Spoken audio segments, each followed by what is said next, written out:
Yo, what's going on, guys? It's your guy Rudy SKC, and welcome to a brand new video. So, as you guys know, Giannis Antetokounmpo won the NBA's Defensive Player of the Year award last week. So that got me thinking, who are the candidates to win Defensive Player of the Year for the 2020-2021 NBA season? Let's get right into it.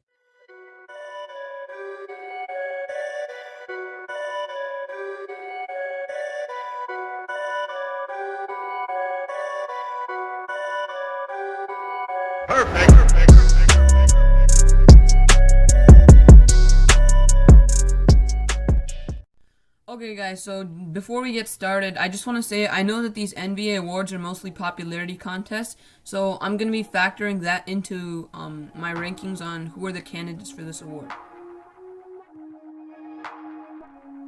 Okay guys, so for my consensus pick, I have to go with the Greek freak, Giannis Antetokounmpo. I mean, by every basic advanced metric, he's had the best defensive season of all time. You see, he has a defensive rating of 97.4. He led the league in defensive win shares of .195. He led the league in defensive rebounding with 11.4 a game, and over guys like Drummond and Gobert, who are known for their rebounding, and also averaged just about a steal and a block per game. And he guards all positions 1 to 5, point guard, shooting guard, small forward, power forward, and center. And he is the best defender on the statistically best defensive team in the NBA. But the thing is, if he can't handle Jimmy Butler in this playoff series and clamp him, with the media attention on him, he may lose a spot to those guys in LA. And of course, I'm talking about Kawhi Leonard and Anthony Davis. But if not, he's the clear consensus. So for my possibility pick, I'm taking Draymond Green. And what this pick means is it's someone who's kind of in the conversation, but someone that we don't really think about, but that has a real chance at making a run for the Defensive Player of the Year award next year. And Draymond Green is a former Defensive Player of the Year back in 2017, and the past couple years have obviously been bad years for him defensively, for his standards, but we can always attribute that to him having to step up offensively, which just isn't this game. He's not an offensive player, guys. If that's not been established already, he's definitely not an offensive player that you can rely on, especially. And Golden State's juggernaut offensive team kind of hid that, and he was perfect for that. But once he needed to step up offensively, his defensive standards started to go down as well. But if we take a look back at his Defensive Player of the Year award, which is 3 or 4 years ago, he led the league in defensive win shares with .158. He had a defensive rating of 100.9 that year, and he had 2 steals and 1.4 blocks per game. And Draymond can definitely make a run at the award, but that relies on the Warriors' team success. Like I said before, it's a popularity contest. And if they can recapture the magic that they had before KD came, and Steph goes off, and Clay goes off, and they can make a championship run, Draymond anchoring that defensive end will really elevate his case for Defensive Player of the Year. But if that doesn't happen, another player that I think could fit this mold in this situation is Marcus Smart. And I mean, he's always been in this conversation. He can lock up your best guard, he can lock up your best wing, and that creates for a lot of fast break opportunities for the Celtics. And if the Celtics can make a run for the finals this year, that could elevate his case for Defensive Player of the Year next year, especially if he goes on to the and guards like Kawhi Leonard or Paul George or whoever the Lakers' best wing player is. If he can lock them up, that's definitely going to elevate his case for being Defensive Player of the Year next year. So yeah, Draymond Green on the Warriors, I think he definitely has a better chance than Marcus Smart. I'm a big believer that the Warriors are going to be back next year. They're going to make a finals run, and Draymond just being that anchor on that defense, being that do everything, that demigod big, Warriors playing that small ball as well, I think he has a real shot at making a run for the Defensive Player of the Year award.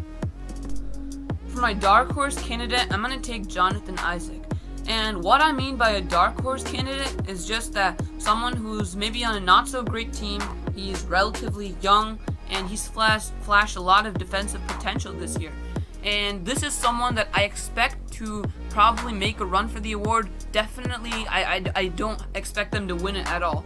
But just get their name up there with the list of the other people and get a little bit more national attention in terms of their play on that side of the ball. And I think Jonathan Isaac really checks all of these boxes. I mean, he's an athletic freak like Giannis. He's a 7'1" wingspan. He can lock up perimeter players, and he's big enough to secure the paint and crash the glass. And this year he averaged 2.4 blocks and 1.6 steals, and that actually combined for a league-leading 4 total per game. And he did this while all playing limited minutes, and especially towards the end before he got injured as well. And if he can mature more on the offensive side of the ball, become more of a two-way player, and become more reliable down the stretch and get more big-time minutes, he's definitely going to get a little bit more national recognition, especially with the Magic. I mean, I don't see them going into a rebuild anytime soon. They're going to continue to keep pushing for the playoffs. Again, sorry, Magic fans. But yeah, he's going to get big-time minutes on a playoff team, and that's definitely going to garner some more national attention. And, I mean, I know that this is, it's a regular season award, but the postseason definitely factors into it. Like, you see this playoffs right now. Giannis, he said that he's not going to guard Jimmy Butler unless the coach asks him to, and that's definitely going to factor into his MVP award as well. And if you look at previous years, James Harden, he's on his way to getting an MVP, but then he messes up in the playoffs. That throws off the voting, and he doesn't end up winning the award. And I think the same thing with Jonathan Isaac. If the opposite is good as well. Jonathan Isaac, if he can play good defense on a team in the playoffs, it's garnering national attention. That can help his case for the Defensive Player of the Year award. And I think that this is assuming he comes back healthy, guys. I mean, look, he's 22. He has great athleticism, and I don't think he's going to be too much affected by his injury. But we just have to hope and pray, wait and see what happens. Because he can't really make a run with for the Defensive Player of the Year without his athleticism. And I think that I definitely think that he's going to come back and have most of his athleticism at least back. But yeah, so if the Magic just make a little bit of a run and they get a little bit of more national attention, Jonathan Isaac keeps doing his thing, he can definitely make a run at the award. But if in the possibility that he doesn't come back full strength, or he just comes back too late into the season to get any recognition for the award, you guys saw this year. I mean, it's still a possibility. Zion only played 10-15 games. He can get a Rookie of the Year award. Obviously, Defensive Player of the Year award is going to be a little bit harder. It's more competition. But, I mean, he still has a chance. But just with the possibility that he doesn't come back in time, or he's just not as affected on that side of the ball, with this athleticism being a little bit gone, my dark horse candidate would then become Matisse Thybulle. Now, Matisse Thybulle also checks most of the boxes that I mentioned earlier. He's 23 years old, and this year he burst onto the scene as a rookie, and he was pretty elite. He was a pretty elite perimeter defender right off the bat, and I mean, that's what he was drafted for. He played defense at such an elite level, but he definitely needs to improve on the offensive side more of a shooter. If he can develop a shot and become that 3-and-D guy, like you see Marcus Smart is, he definitely has a chance of putting his name up there as well. That's, I mean, just playing offense, that's how players get their name out. And it's a popularity contest. So the more he plays, the more he gets better at offense. And the Sixers, I mean, I don't know what's gonna happen with the Ben Simmons, Joel Embiid situation, but assuming they're still title contenders next year, he's definitely gonna get some more attention. And especially from your rookie to sophomore season, you're expected to improve a little bit. And if he improves on both sides of the ball, I think he's good to go. He'd definitely be my dark horse candidate.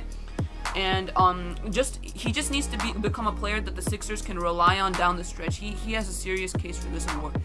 So yeah, so my dark horse candidate for this, if not for injury, it'd be Jonathan Isaac. But if something does happen, I'm definitely gonna go with Matisse Thybulle.